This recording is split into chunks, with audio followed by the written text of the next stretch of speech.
1940 ခုနှစ်မှာနာဇီအစိုးရဟာအကျဉ်းစခန်းတွေကကျွမ်းတွေကိုခိုင်းစီပြီးပောင်ငွေတန်းပေါင်းများစွာကိုအတုပုလို့ခိုင်းခဲ့ပါတယ်။သူတို့ရဲ့အစီအစဉ်ကတော့အဲ့ဒီငွေတူတွေကိုဖီတိန်နိုင်ငံထဲကိုခိုးသွင်းပြီးဘဏ်လုပ်ငန်းစနစ်တွေကိုပြက်ပြားအောင်လုပ်ကာစီးပွားရေးကိုခြောက်ထဲသွင်းပို့ဖို့ဖြစ်ပါတယ်။ဒါမှသာဂျာမနီအနေနဲ့စစ်ပွဲမှာအနိုင်ရနိုင်မှာပါ။ငွေတူတွေအားလုံးကိုခရီးဆောင်တိတ်တာနေတဲ့ထည့်ပြီးတာနဲ့ယထာတွေနဲ့တင်းပို့လိုက်ကြပါတယ်။တညမှာတော့အင်္ဂလန်နိုင်ငံဘာမင်ဂမ်မြို့ကအရေးကြီးတဲ့လက်နက်စစ်ရုံတစ်ခုမှာအမျိုးသမီးတွေဟာအလုပ်လုပ်နေကြရပါတယ်။အဲ့ဒီအချိန်မှာဂျာမန်လေယာဉ်တွေကမြို့ကိုဘုံကျဲနေတာပါ။ဒီနေ့ကအလုပ်သမားတယောက်ရဲ့မွေးနေ့thứcကကြောင့်သူတို့ဟာမွေးနေ့သချင်းဆိုပေးပြီးဖျောင်းနိုင်တောင်ထုံးပေးခဲ့ကြပါတယ်။ကံမကန်းစွာနဲ့ပဲအဲ့ဒီချိုမြိန်တဲ့အခိုက်အတန့်လေးဟာစက်ရုံပေါ်ကိုဘုံတလုံးကျရောက်လာတဲ့အခါမှာတော့ပျက်စီးသွားခဲ့ရပါတယ်။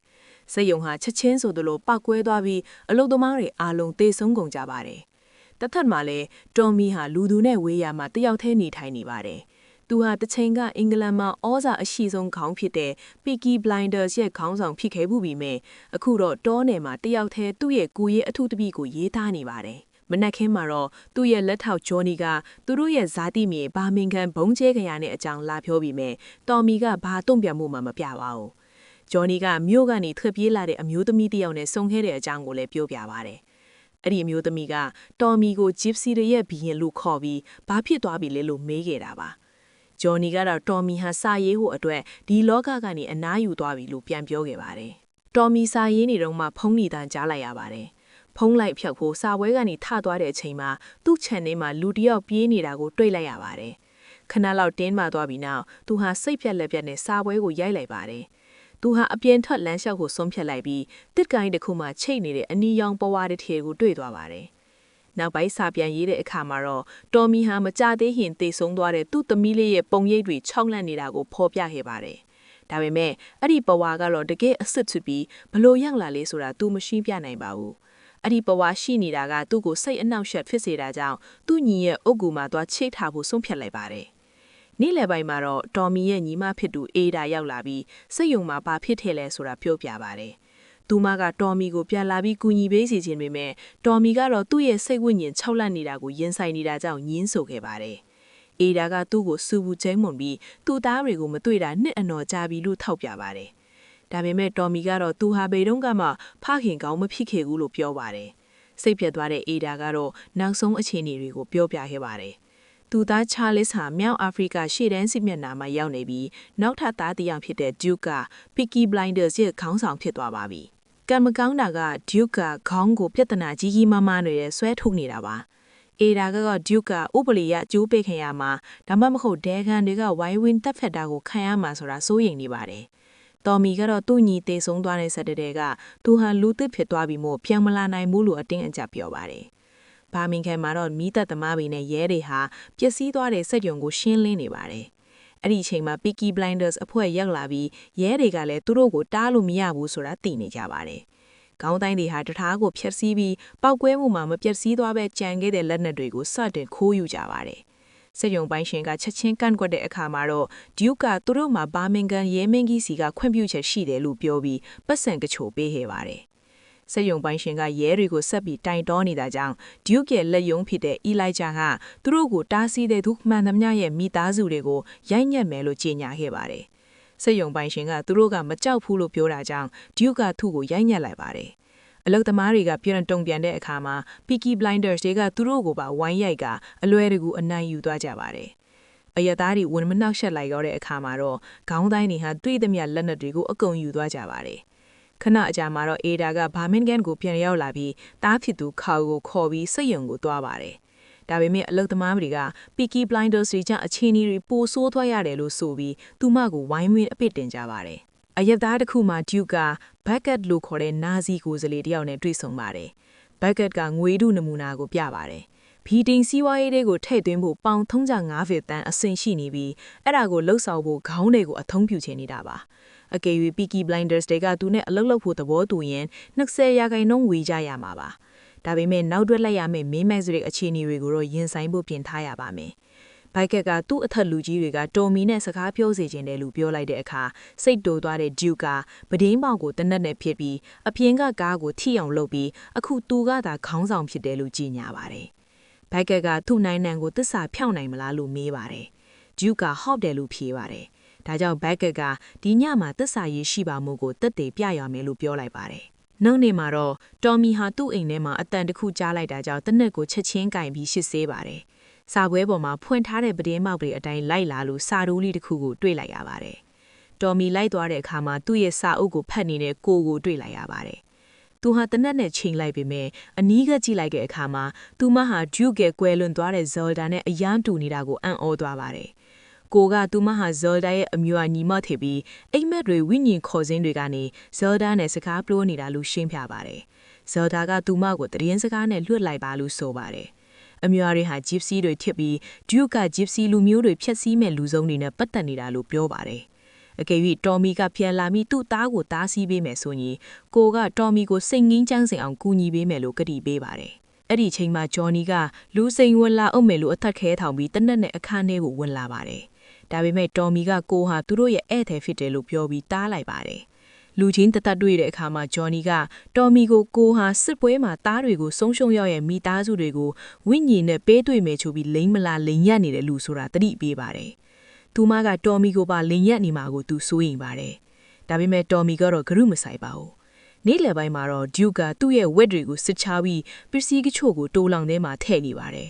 အဲ့ဒီချိန်မှာအေဒါရောက်လာပြီးစက်ယုံကိုဝင်စည်းတဲ့အကြောင်းမေးမြန်းပါတယ်ဂျူးကတားတဲ့ယုံဘုံထီသွားလို့ဝက်တွေကိုခဏထိမ့်ပိတ်ထားတာလို့လိန်ပြောပေမဲ့အေဒါကမယုံပါဘူးအဲ့ဒီနောက်ဂျူးကဆေးဝါးတွေရောင်းနေတာကိုတွေးလိုက်ရပြီးအေဒါကဆေးရုံကဆေးတွေခိုးခံရတာကိုသတိရသွားပါတယ်သူမကသူ့ကိုတိုင်တော်မယ်လို့ချင်းချော့ပေမဲ့ဒုက္ခရောဘသူမှသူ့ကိုမတားနိုင်ဘူးလို့ပြန်ပြောပါတယ်။အဲ့ဒီနောက်အေဒါဟာတော်မီစီမှာအလုပ်လုပ်ခဲ့မှုတဲ့တငယ်ချင်းတစ်ယောက်စီသွားပါတယ်။သူမကဒုက္ခလုပ်နေတာတွေကိုပြောပြပြီးစစ်ပလိတ်တွေစီသွားတိုင်ဖို့စဉ်းစားနေကြောင်းပြောပါတယ်။အေဒါကသူ့ကိုတက်တဲ့အဖြစ်ကူညီပေးဖို့တောင်းဆိုပေမဲ့သူကငင်းဆိုပါတယ်။ဒုက္ခကိုစန့်ကျင်တာလားပြဿနာပဲတက်လာမှဖြစ်ပြီးဒုက္ခကိုတားနိုင်မဲ့သူကတော်မီတယောက်တည်းပဲရှိတယ်လို့သူကယုံကြည်နေပါတယ်။တစ်ဖက်မှာလည်းတော်မီဟာသူ့ရဲ့ဝိုင်းမြေအောက်ခန်းကိုသွားတဲ့အခါအတန်တစ်ခုကြားလိုက်ရပြီးဝိုင်းပလင်းကိုမှားချလိုက်ပါတယ်။သူဟာစစ်ပွဲတုန်းကရှေ့တန်းကမြေအောက်လှိုင်ကူရီထဲမှာရှိနေခဲ့တဲ့ပုံရိပ်တွေကိုမြင်ရောက်လာပြီးသူဟာပြင်းထန်တဲ့စိတ်ဒဏ်ရာ PTSD ခံစားနေရတာကိုအတည်ပြုပေးလိုက်တယ်လို့ပါပဲ။သူ့စာအုပ်ထဲမှာတော့သူဟာအိပ်ပျော်နိုင်မှုအတွက်စစ်ပွဲကိုအိမ်အထိယူဆောင်လာခဲ့ရတယ်လို့ရေးထားပါတယ်။သူဆေးလိပ်တောက်ဖို့လိုအပ်နေပါတယ်။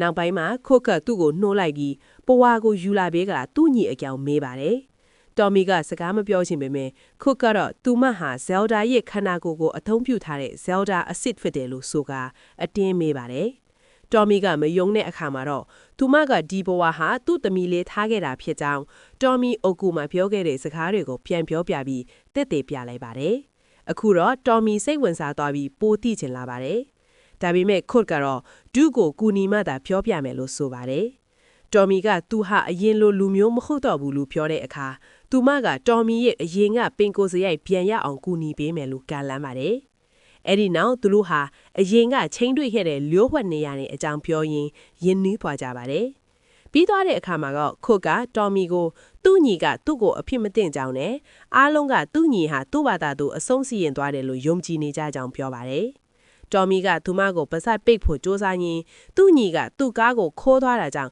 သူနောက်ကလိုက်ခဲ့ရတဲ့ဆိုကိုဖွင့်ထားလိုက်ပါတယ်။အဖြစ်ချီစည်းတွေနဲ့ပြည်နေတဲ့တော်မီကတကယ်ဖြစ်ခဲ့တာကိုဝန်ခံလိုက်ပါတယ်။အဲ့ဒီညကမြူတွေအရန်ဆိုင်နေပြီးသူ့ညီကဆေးလိပ်တွေအလွန်အကျွံတောက်ထားတာကြောင့်တော်မီကိုမစ်ဆာလို့ထင်သွားတာပါ။အဲ့ဒီမှာယုံရင်ဆန်ခတ်ဖြစ်ရင်တော်မီကသူ့ညီကိုမှားယွင်းတတ်မိသွားတာဖြစ်ပါတယ်။ခုတ်ကတော်မီကိုအတိတ်တွေကိုမေ့ပစ်ဖို့နှစ်တင်ပေးပါတယ်။သူဟာသူ့သမီးနဲ့ညီကိုမကယ်နိုင်ခဲ့ပေမဲ့သူ့သားကိုတော့ကယ်သေးတယ်လို့ပြောပါတယ်။ညနေပိုင်းမှာတော့ဘာမင်ဂမ်ဟာထပ်ပြီးဘုံကျဲခံရပါတယ်။လူတွေဟာဘုံခိုခြင်းတွေကိုပြေးကြပါတယ်။အေဒါကတော့ဒေတာကင်းတွေအားလုံးကိုစကားပြောဖို့အတွက်အခွင့်ယူလိုက်ပါတယ်။သူမကဒုကိုတားဆီခြင်းပေမဲ့စစ်ပလိတ်တွေစီတွားတိုင်ဖို့အတွက်သူတို့ရဲ့တက်တေထွေဆိုချက်တွေလိုအပ်နေပါတယ်။တစ်ဖက်မှာလည်းဒုခါဘက်ကက်နဲ့ဗာဂျီဆိုသူတယောက်နဲ့တွေ့ဆုံပါတယ်။ဗာဂျီဟာဗြိတိန်ဖက်စစ်အဖွဲ့ရဲ့ဒုတိယအကြီးအကျယ်ဖြစ်ပါတယ်။ဗာဂျီဟာငွေတစ်ခုကိုတနိုင်ငံလုံးဖြန့်ကြီးဖို့ကူညီပေးမှဖြစ်တဲ့အတွက်အသေးစိတ်တွေကိုဆွေးနွေးခြင်းနေပါတယ်။ ဒုက္ခတနိုင်ငံလုံးဖြန့်ကြီးဟိုအထွတ်တူးမြောင်လေသုံးစင်းကိုအသုံးပြုမဲ့အစီအစဉ်ကိုပြောပြတဲ့အခါ Virgie ကသဘောကျသွားပါတယ်။အဲ့ဒီနောက် Beckett က Virgie ဟာတစားတော့တယောက်ဖြစ်ပြီးယုံကြည်လို့မရဘူးဆိုတဲ့သတင်းရထားတယ်လို့ပြောလိုက်ပါတယ်။ဒုက္ခ Virgie ကိုချက်ချင်းပစ်တက်လိုက်ပါတယ်။ Virgie ဟာသွေးထွက်ပြီးတဖြည်းဖြည်းတေဆုံးသွားပါတယ်။ဒုက္ခတေးစားအောင်နောက်တစ်ချက်ထပ်ပစ်ပေမဲ့ Beckett ကတော့ကြီးစံအကုန်လုံးကိုသုံးပြီးပစ်ခိုင်းပါတယ်။အဲ့ဒီနောက်ဒုက္ခအရန်ကိုစိုးရိမ်တုန်လှုပ်နေတာကြောင့် Beckett ကသူဟာအရေးကြီးတဲ့လူတွေနဲ့အလုံးလုံးနေတာဖြစ်လို့ဒုကိုကာကွယ်ပေးမယ်လို့အာမခံပါတယ်။မကြခင်မှာဒုက္ခလေတွေကိုလီဗာပူးကိုယူသွားပြီးငွေတွေကိုသွားယူရမှာပါ။ဒါပေမဲ့အခုတော့ဒုက္ခအလောင်းကိုအဆက်ဖြောက်ရပါမယ်။ Beckett ဖြစ်သွားပြီးနောက်ဒုက္ခစိတ်ပြက်လက်ပြက်နဲ့ပလင်းတပလင်းကိုရိုက်ခွဲလိုက်ပါတယ်။အဲ့ဒီနောက်သူဟာအလောင်းကိုဝက်တွေကိုကျွေးလိုက်ပါတယ်။လီဗာပူးမှာတော့ငွေတကူအပြည့်ထည့်ထားတဲ့ခရီးဆိုင်အိတ်တွေနဲ့သင်းမောတွေရောက်ရှိလာပါပြီ။နောက်နေ့မနက်မှာတော်မီဟာဂရင်းပေါ်မှာပဝါနဲ့အတကကြီးတယောက်တည်းနှိုးလာပါတယ်။ပဝါကိုသူ့ညီရအုပ်ကူမှာပြန်ထားပြီးနောက်သူဟာတခုခုလုပ်ဖို့ဆုံးဖြတ်လိုက်ပါတယ်။သူဟာအရင်ကအဝတ်အစားတွေကိုပြန်ဝတ်ပြီးကားနဲ့ဘာမင်ဂမ်ကိုသွားမယ်လို့ကြေညာပါတယ်။စိုးရိမ်နေတဲ့ဂျော်နီကဒါဟာယူတယ်လို့ထင်နေပေမဲ့သူပါလိုက်ခဲ့မယ်လို့ပြောပါတယ်။အဲ့ဒီအတော်မှာဒုက္ခအမျိုးသမီးတယောက်နဲ့ညအိပ်ပြီးနိုးလာပါတယ်။သူဟာ Virgie ရဲ့အဝတ်အစားတွေကျန်နေသေးတာကိုတွေ့တော့အဲ့ဓာတွေကိုမီးရှို့ပစ်လိုက်ပါတယ်။အဲ့ဒီအချိန်မှာ Beckett ကရောက်လာပြီးအေဒါဘုံခိုချင်းမှာလုတ်ခဲ့တာတွေကိုပြောပြပါတယ်။သူကအေဒါစစ်ပလိတ်တွေစီမရောက်ခင်မှာဒုကိုတတ်ခိုင်းတယ်လို့ပြောပါတယ်။ Beckett ကသူ့သားအဲ့ဒါရှက်မိပေမဲ့ဒုကသူ့သားဆိုရဲ့အရန်ဂုံယူမိမယ်လို့ပြောခဲ့ပါတယ်။အဲ့ဒီနောက်ဒုက္ခအေဒါနဲ့ကာအော်တို့နောက်ကိုမြို့ထဲမှာလိုက်ချောင်းပြီးဖုံးအမြော့သုံးခန်းထဲနာပုံးကပြစ်ခတ်ဖို့ပြင်ဆင်ပါတယ်။ဒါပေမဲ့သူ့မိသားစုအပေါ်ထားတဲ့တန်ရိုးစံကြောင့်သူမလုံနိုင်ပဲဖုံးကိုဒေါသကြီးနဲ့ရိုက်ခွဲလိုက်ပါတယ်။သူဆက်လိုက်သွားတဲ့အခါသူ့နားမှာကားတစ်စီးရပ်လာတာကိုတွေ့ပါတယ်။ Beckett ကားပေါ်ကဆင်းလာတဲ့အခါဒုက္ခသတိပေးဖို့အော်ပြောပြီးမြနောက်ကျသွားပါပြီ။ Beckett ကအေဒါကိုအချုပ်အမြော့ပြစ်တက်လိုက်ပြီးတက်တဲ့ထွက်ဆိုချက်တွေပါတဲ့အိတ်ကိုလူသွားပါတယ်။မသွားခင်မှာသူကဒုကိုမင်းကငါ့ကိုဂုံယူမစေခဲ့ဘူးလို့ပြောသွားပါတယ်။ကာကတော့ငိုကြွေးနေပြီးဒုခဘာမှမလုပ်ပေးနိုင်ပဲကြည်နေရပါတယ်။လမ်းပေါ်မှာတော်မီကကားကိုရက်လိုက်ပြီးအေဒါရဲ့ဝိညာဉ်ကိုတွေ့လိုက်ရတာကြောင့်သူမှတေဆုံးသွားပြီဆိုလားသိလိုက်ရပါတယ်။မိနစ်မှာပဲသူအခင်းစင်းနေရာကိုရောက်လာပြီးရဲတယောက်ကဒုကအေဒါတေဆုံးမှုမှာပေါင်နေတယ်လို့ပြောပြပါတယ်။တော်မီကဂျော်နီကိုအေဒါရဲ့အလောင်းကိုစောင့်ကြည့်ဖို့ရင်ခွဲတုံကိုလွှတ်လိုက်ပြီးသူကကြံတာတွေကိုရှင်းဖို့လုပ်ပါတယ်။အရက်ဆိုင်မှာတော်မီကတချင်းကိုပိတ်ခိုင်းပြီးဒုဘဲမလဲလို့မေးပါတယ်။ဒေတာကင်းတွေကသူ့ကိုဆယ်ဆိုပြီးရန်လုပ်ပါတယ်။အချိန်နေတင်းတန်လာတဲ့အခါအလီဂျာကဒါဟာတော်မီချစ်တယ်လို့လူအုပ်ကိုပြောပြလိုက်ပါတယ်။တော်မီဆိုတဲ့နာမည်ကိုမသိတဲ့စစ်သားတယောက်ကလွဲတော့အားလုံးနှုတ်ဆုတ်သွားကြပါတယ်။အဲ့ဒီစစ်သားကတော်မီကိုဒနက်နဲ့ချိန်တဲ့အခါတော်မီကအဲ့ဒီစစ်သားရဲ့အင်ကြီးတွေကိုလက်ပိတ်ပုံးတစ်လုံးထိပ်ပေးပါတယ်။အဲ့ဒီလူကထိတ်လန့်တကြားနဲ့စိုက်အပြင်ကိုပြေးထွက်သွားပြီးပောက်ကွဲသွားပါတယ်။အဲ့ဒီနောက်တော်မီကအဲ့ဒီစစ်သားရဲ့ဒနက်ကိုယူပြီးဓာတ်ပြားဖွင့်ချက်ကိုပြစ်ပြီးအလီဂျာကိုသူ့သားစီခေါ်သွားခိုင်းပါတယ်။တိုးလောင်တောင်မှာဒုက္ခပစ္စည်းတချို့ထုတ်ပိုးပြီးထွက်ပြေးခြင်းနေပါတယ်။ဒါပေမဲ့တော်မီကသူ့ကိုတွေ့ပြီးယုံတဲကိုတွန်းချလိုက်ပါတယ်။သူဟာစီးအိတ်တွေကိုယူပြီးဒုကိုပြစ်ပေါက်ပြီးစီးကြော်ခဲ့တယ်လို့စူပုံကျွေးမောင်ပါတယ်။တော်မီကသူ့ကိုကန်ကြောက်တီနဲ့နောက်ဒုခါသူ့မိသားစုအပေါ်တန်ရောစင်ရှိတာကြောင့်အေဒါကိုမတတ်နိုင်ခဲ့တာလို့ရှင်းပြပါတယ်။ဒါပေမဲ့သူ့အဖေကသူ့ကိုထားခဲ့တဲ့တခုတည်းဟာအဖြစ်တဲပဲဖြစ်တာကြောင့်သူဟာအဖြစ်တွေကိုကျူးလွန်နေတာလို့ပြောပါတယ်။သူဟာတော်မီကိုဒေါသကြီးလုံးထက်ပတုတ်ပါတယ်။တော်မီကသူ့ကိုအလွယ်တကူပဲနှိမ်မွန်းလိုက်ပြီးBeckett နဲ့သူ့ရဲ့အစည်းအဝေးအကြောင်းကိုပြောခိုင်းပါတယ်။အဲ့ဒီနောက်တော်မီဟာရင်ခွဲတုံကိုတွားပြီးဂျော်နီရဲ့ဒနတ်ကိုယူပြီးသူ့ကိုပြန်လွတ်လိုက်ပါတယ်။သူဟာအေဒါရဲ့အလောင်းကိုစကားပြောပါတယ်။သူမှတောက်ဆိုတဲ့အစိုးရလာခဲ့တဲ့တယ်လို့ပြောပါတယ်။သူ့ညီကိုတိုက်ခဲ့တာဟာမတော်တဆမဟုတ်ပဲသူအရက်မူပြီးဒေါသတွေထွက်နေခဲ့တာကြောင့်လို့ဝန်ခံလိုက်ပါတယ်။တော်မီကသူ့ညီရဲ့လက်ကလွတ်အောင်တိုက်ခဲ့တာလို့ရှင်းပြပါတယ်။ဒါပေမဲ့မိသားစုများတေးဆုံးပြီးတော့မှဒီမကောင်းမှုတွေကကောင်းတဲ့အရာတစ်ခုခုဖြစ်လာမယ်လို့ကြွေးဆိုပါတယ်။ရင်ခွဲတုံကထွက်လာတဲ့အခါသူ့မျက်ရည်တွေကျနေပါတယ်။သူ့အပြင်ရောက်တာနဲ့ဘက်ကတ်နဲ့ဆုံပြီးတယောက်နဲ့တယောက်ဖိခတ်ကြပါတယ်။မြင်းတွေကကြောက်လန့်ပြီးအော်ဟစ်နေကြစမှာသူတို့ဟာတနေရာကနေတနေရာကိုပြေးလွှားရင်ပုံအောင်ဖိခတ်ကြပါတယ်။ ဘက်ကတ်ကတော်မီကိုဟစ်လာပြောတာမှန်ကြောင်းလူအဖွဲ့အစည်းကိုတွေးတန့်စေဟုလိုအပ်ကြောင်းနဲ့ဘုံတွေထက်ငွေဆက်ကူတွေနဲ့စစ်ပွဲကိုအဆုံးသတ်တာကပိုကောင်းကြောင်းပြောပြီးဆွဲဆောင်ဟုကြိုးစားပါတယ်ဘက်ကတ်ကြီးစံကုံသွားတဲ့အခါမြင်းဒီကိုအတုံးချပြီးထွက်ပြေးသွားပါတယ်တော်မီကမြင်းတကောင်ပေါ်တက်စီးပြီးလမ်းမတွေပေါ်မှာစီးနှင်းသွားတဲ့အခါဒေသခံတွေကသူ့ကိုဘယင်တပားလို့ပြန်လည်ကြိုဆိုကြပါတယ်အရက်ဆိုင်မှာတော့ဒုခ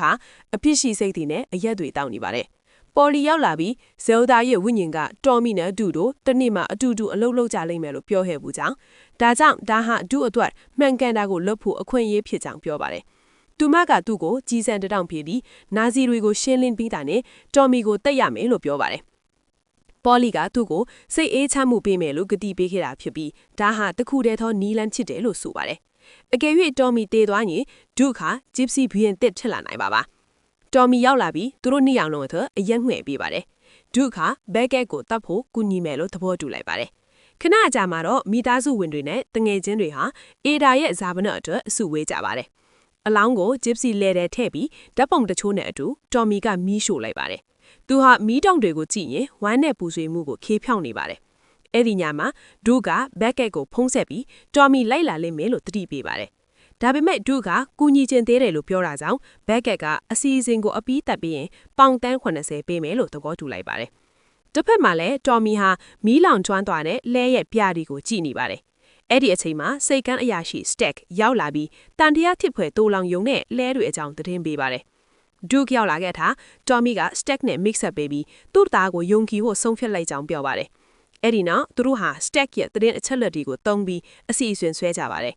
်တော်မီကဝါတာလူးလိုင်ကူကိုအသုံးပြုခြင်းပြီးမြဲစတက်ကအဲ့ဒီလိုင်ကူကဖြိုကျပြီးပိတ်ထားတာကြာပြီလို့ပြောပါတယ်ဒါပေမဲ့တော်မီကသူလမ်းရှာပါမယ်လို့အားမခံပါတယ်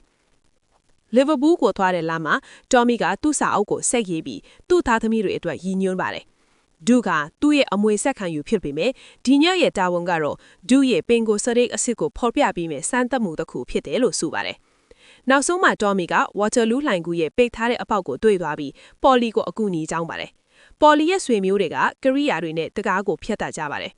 ်သူတို့စောင့်နေတုန်းမှာတော်မီကပေါ်လီကိုသူ့လက်ဝါကိုကြည့်ခိုင်းပါတယ်ပေါ်လီကအတိတ်ကအကြောင်းတွေပဲပြောတာကြောင့်တော်မီကအနာဂတ်အကြောင်းမေးပါတယ်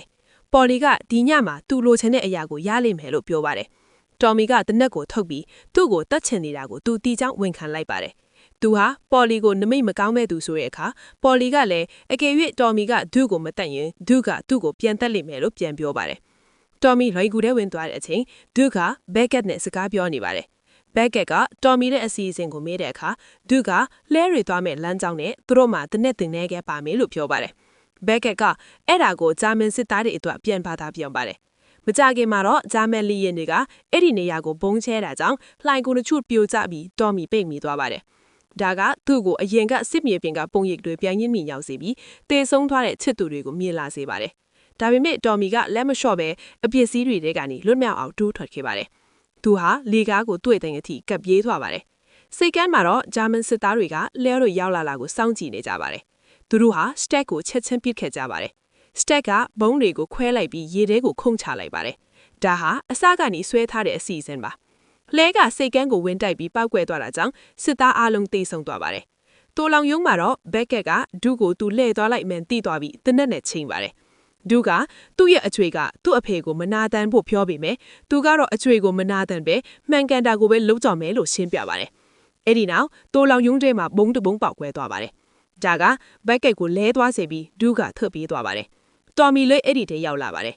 မကြခင်မှာပီကီပလိုင်ဒါတီကတိုလောင်ယုံကိုဝိုင်းပြီးကျန်တဲ့နာဇီစစ်သားတွေကိုအညိုးတေးမရှိဖြစ်ခဲ့ကြပါတယ်တော်မီလေးလူတချို့ကိုတတ်ပြီးနောက်ဒုကိုစုံပါတယ်ဒုကဘာလို့တလက်ကြာနေတာလဲလို့မေးတဲ့အခါတော်မီကသူ့အမေတောင်းဆိုလို့သာသူလာတာဖြစ်ကြောင်းဒုကိုပြန်လွှတ်လိုက်ပါတယ်အဲ့ဒီနောက်တော်မီကငွေတစ်တာတဲ့ထားမှာမိုင်းတပုံးထောင်ပြီးနာဇီတွေရဲ့အစီအစဉ်ကိုဖျက်ဆီးလိုက်ပါတယ်ဒါကိုမြင်သွားတဲ့ဘက်ကက်ကကားပေါ်တက်ပြီးတော်မီစီကိုမောင်းလာပါတယ်တော်မီကတနက်နဲ့စောင့်နေပါတယ်ဘက်ကက်ကတော်မီရဲ့ဘိုက်ကိုနှစ်ချက်ပစ်တဲ့အခါတော်မီကဘက်ကက်ကခေါင်းကိုပြန်ပစ်လိုက်ပါတယ်ကားကဆက်မောင်းနေပြီးမြဲတော်မီကအဆုံးကိုစောင့်ပြီးလက်ကိုဖြတ်နေတဲ့အခါဒုကသူ့ကိုဝင်လုံးလိုက်တာကြောင့်ကားကနေရန်ကိုပဲဝင်တိုက်သွားပါတယ်တော်မီလေးသွားတဲ့အခါဂိုင်းသားတွေကဝိုင်းလာပါတယ်တော်မီကဒုကိုတနက်ပေးပြီးအဆုံးသက်ပေးဖို့တောင်းဆိုပါတယ်အစပိုင်းမှာဒုကယင်းပေမဲ့တော်မီကအတင်းခိုင်းတာကြောင့်ဒုကခလုတ်ကိုဆွဲလိုက်ပါတယ်ပ Peaky Blinders တွေကသူတို့ရဲ့ခေါင်းဆောင်ကိုနှုတ်ဆက်ပြီးတော်မီကဖျာရွတ်နေတာကိုကြည့်ပြီးဒုကယိုကျွေးပါတယ်။ဂိုင်းသားတွေကဒုကို Gypsy ဘယင်းတစ်လို့ခေါ်ပါတယ်။ဒုကကြံတဲ့ငွေတကူတွေအမလုံးကိုမီးရှို့လိုက်ဖို့ခိုင်းလိုက်ပါတယ်။အချိန်တကြာတဲ့အခါပေါ်လီကတော်မီရဲ့စာအုပ်ကိုယူပြီးဒုကိုပေးပါတယ်။ဂိုင်းသားတွေကတော်မီရဲ့အလောင်းဓာတ်ပုံတွေနဲ့ငွေတကူတွေပါတဲ့အလဲကိုဝိုင်းလိုက်ပါတယ်။ဒုကမီးရှို့လိုက်ပြီးသူတို့ဟာနာရီပေါင်းများစွာစောင့်ပြီးစနစ်တကျနှုတ်ဆက်ကြပါတယ်။နောက်ထပ်ဗီဒီယိုတွေကြည့်ရှုနိုင်ဖို့ subscribe လုပ်ပြီး notification bells တွေကိုဖွင့်ထားပေးကြပါဦး။ကြည့်ရှုပေးတဲ့အတွက်ကျေးဇူးတင်ပါတယ်။